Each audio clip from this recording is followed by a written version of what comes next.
தென்மதுரை வீரனுக்கு என்னுடைய மாமனுக்கு தேக்குமர தேகமடி அம்மாயம்மா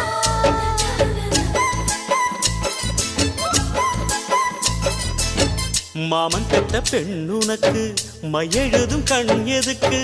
என்னை வந்து கொல்லுதடி எம்மாயம்மா